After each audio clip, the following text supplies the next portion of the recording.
চাকরিহারাদের বিক্ষোভ, তারপরে ধুন্ধুমার রণক্ষেত্র হয়ে গেল বিকাশ ভবন চত্বর। চাকরিহারাদের বিক্ষোভে পুলিশ আর চাকরিহারাদের মধ্যে ধস্তাধস্তি, হাতাহাতি, গেট ভেঙে ঢুকে গেলেন চাকরিহারারা বিকাশ ভবনের চত্বরে। আর বিকাশ ভবনেই রয়েছেন এখনো তারা। অভিযোগ, বিকাশ ভবনের কর্মীদেরও বেরোতে দেওয়া হচ্ছে না এখনো পর্যন্ত। দেখুন সেই ছবি, এটা এখনকার ছবি।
এই মুহূর্তে গেট টপকে ভেতরে ঢোকার চেষ্টা করছে চাকরিহারা শিক্ষক শিক্ষিকারা।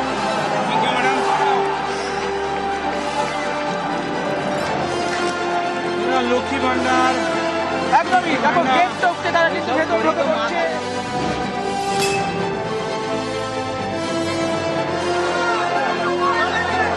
ছবি ধর, ছবি ধর।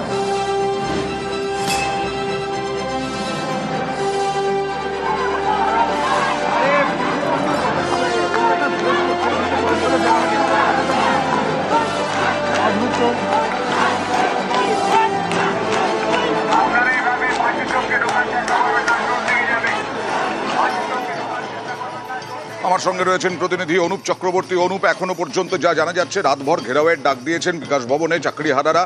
এই মুহূর্তে পুলিশ ওই বিকাশ ভবন চত্বরের কোন কোন রাস্তা বন্ধ রেখেছে?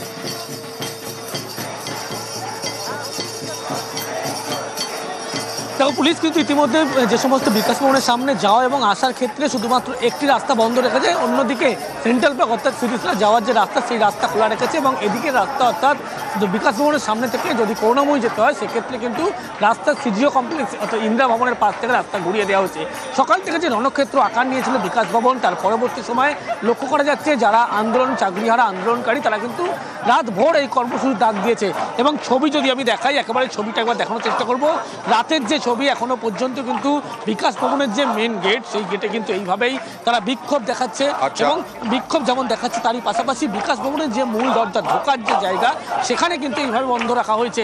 বাইরে তারা, ভিতরে যারা কর্মচারী তারা যেমন আটকে রয়েছে, তারা এইভাবেই তাদের আন্দোলন এবং বিক্ষোভ দেখাচ্ছে। পুলিশের পক্ষ থেকে কর্মচারীরা আটকে রয়েছেন, আটকে রেখেছেন আসলে চাকরিহারারা, আন্দোলনকারী চাকরিহারারা বিকাশ ভবনে কর্মীদেরও।